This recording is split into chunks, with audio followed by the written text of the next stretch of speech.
আসসালামু আলাইকুম। এখন আমার আঙ্কেল মোহাম্মদ হুমায়ুন কবির উনি নিউজিল্যান্ডে আসার ক্ষেত্রে মানুষ বিভিন্নভাবে প্রতারণার যেভাবে শিকার হচ্ছে ইদানিং এ, সো এই বিষয়গুলো সম্পর্কে মানুষ সচেতনতার জন্য কিছু টিপস দেবে। সবাই মনোযোগ দিয়ে টিপসগুলো নোট করে নিন, এতে করে আপনাদের কোনো ধরনের দালালের খপ্পরে থেকে বাঁচার একটা উপায় পাবেন আর কি, ইনশাল্লাহ।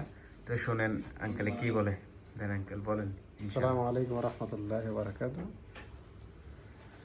ডিয়ার ভিউয়ার্স, আপনারা যারা দেখবেন আশা করি সবাই ভালো আছেন, সুস্থ আছেন, ভালো থাকবেন। আসলে নিউজিল্যান্ডে আসার জন্য অনেকে আগ্রহ প্রকাশ করেন বা অনেকে চেষ্টা চালিয়ে যাচ্ছেন, সেটা ভালো অপরচুনিটি এবং ভালো দিক। কিন্তু এই ভালো দেশে আসার জন্য বিভিন্ন দালালের প্রলোভনে পড়ে নিজেদের অর্থ সম্বল হারাবেন না। আপনারা আসার জন্য সবসময় দেখবেন যে যে আপনাকে প্রলোভন দেখাচ্ছে সে লিগেল কিনা। নিউজিল্যান্ডে যারা লাইসেন্স অ্যাডভাইজার আছে তাদের প্রত্যেকের লাইসেন্স নাম্বার আছে এবং তারা যে বিষয়গুলো শেয়ার করে আপনি সহসা বুঝতে পারবেন কিভাবে। www.newzealandgovernment.nz আপনি ওখানে ঢুকলে আপনি দেখতে পারবেন যে নিউজিল্যান্ডের গভর্নমেন্টের পলিসি কী, আপনি কোন জবের জন্য ট্রাই করতেছেন এবং ওই জবের ক্ষেত্রে আপনার কি কি প্রয়োজনীয় ডকুমেন্টসের প্রয়োজন, কি কি অভিজ্ঞতা সার্টিফিকেটের প্রয়োজন। আপনি দেখবেন যে তাদের ইমিগ্রেশনের ওয়েবসাইটে যে বিষয়গুলো দেওয়া আছে এগুলোর সাথে আপনি রিলেটেড কিনা। আপনি যদি মনে করেন যে তাদের রিকোয়ারমেন্টের সাথে আপনার রিকোয়ারমেন্ট ফুলফিল হয় না বা আপনার কাছে ওই ডকুমেন্টগুলো নাই এবং না থাকার পরেও আপনাকে বিভিন্ন এজেন্সি আপনাকে প্রলোভন দেখাচ্ছে, আপনি বুঝবেন সে আপনার সাথে আপনাকে প্রতারিত করতেছে এবং কি সে আপনাকে বুলশিট বা ড্রামা কোনো আশা দিচ্ছে। সে আপনাকে লিগেল ওয়ে আপনাকে কিছু বলতেছে না, বুঝছেন? এটা আপনারা অবশ্যই মাথা রাখবেন, কারণ আপনি বেসিক কোনো বিষয় জানতে হলে আপনি ইমিগ্রেশনের ওয়েবসাইটে ঢুকে আপনি বিস্তারিত দেখতে পারেন। আর বর্তমানে সিস্টেম এত সহজ করে দিয়েছে, ইংলিশ যদি আপনি না বোঝেন আপনি জাস্ট এটাকে গুগল ট্রান্সলেট ইউজ করে আপনারা চাইলে নিজের ল্যাঙ্গুয়েজে আপনারা সেটা করে নিতে পারেন। এতে আমি মনে করি অনেকটা সহজ হবে আপনার বোঝার ক্ষেত্রে। আপনি কোনো প্রফেসর, পিএইচডি হোল্ডার, কোনো হাইলি এডুকেটেড লোকের কাছে গিয়েও আপনার সময় নষ্ট করতে হবে না, চাইলেই সব কিছু সম্ভব। তো আমি মনে করি প্রথমত আপনাকে যে জিনিসটা করা দরকার সেটা হচ্ছে আপনাকে আপনার স্কিল বিল্ড আপ করতে হবে। এখন আপনি এক্সাম্পল, আপনি যদি ওয়েল্ডারে আসেন, আপনাকে ওয়েল্ডিংয়ের ভালো জবের এক্সপিরিয়েন্স থাকতে হবে, আপনার সার্টিফিকেট থাকতে হবে, ওয়েল্ডিং জবের ভিডিও থাকতে হবে। আর নিউজিল্যান্ডে যারা ওয়েল্ডারে আসছে আমি যতটুকু চিনি আর কি, শুধু একটা কাজের উপর ডিপেন্ডিং হলে তারা খুব একটা কনসেন্ট করে না। এখানে আপনাকে ড্রয়িং বুঝতে হবে, ফিটিং বুঝতে হবে, আপনাকে গ্রাইন্ডিং করতে হবে। আপনাকে মোট কথা হচ্ছে তারা চায় একটা লোকে মাল্টি স্কিলস, আপনাকে মাল্টি স্কিল হতে হবে। আপনি যদি মনে করেন আমি শুধু ওয়েল্ডিংয়ে পারি তাহলে আপনার চান্সেস অনেক কম।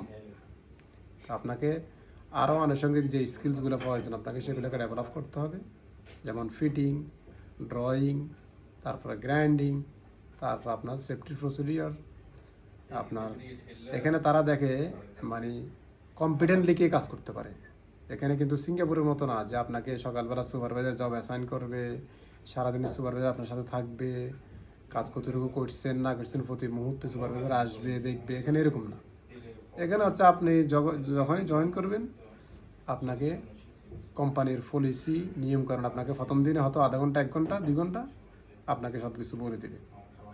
এরপরে আপনাকে যখন থেকে জব অ্যাসাইন করবে তাদের স্টোর দেওয়া থাকে, টুলস স্টোর থাকে, তারপরে সব কিছু দেওয়া থাকে। আপনাকে হয়তো ড্রয়িং দিয়ে দিবে, ওই ড্রয়িং মাফিক আপনাকে কাজ করতে হবে। এখানে আপনাকে কেউ এসে পিছনে দাঁড়ায় থাকবে না। কিন্তু আপনি যদি তাদের এক্সপেকটেশন রিচ করতে না পারেন, এই ক্ষেত্রে অনেক বাংলাদেশি এখানে আসছে আমার জানা মতে, তাদের জবলেস হয়ে গেছে তারা। তো নিউজিল্যান্ডে কিন্তু লিভিং কস্ট অনেক বেশি, এখানে যদি জবলেস হয়ে যায় এখানে সারভাইভ করা খুবই ডিফিকাল্ট। কারণ আপনাকে উইকলি রুম রেন্ট পে করতে হবে। আপনার যদি গাড়ি থাকে, আর গাড়ি ছাড়া এখানে আপনি চলতে পারবেন না, এটা অনেক বড় দেশ। আপনার এই যে গ্রোসারি দোকানপাট, সুপার মার্কেট, শপিং মল, এগুলো কোনো মানে খুব কাছাকাছি না, আপনাকে 2-5-10-20 কিলোমিটার ড্রাইভ করতে হবে।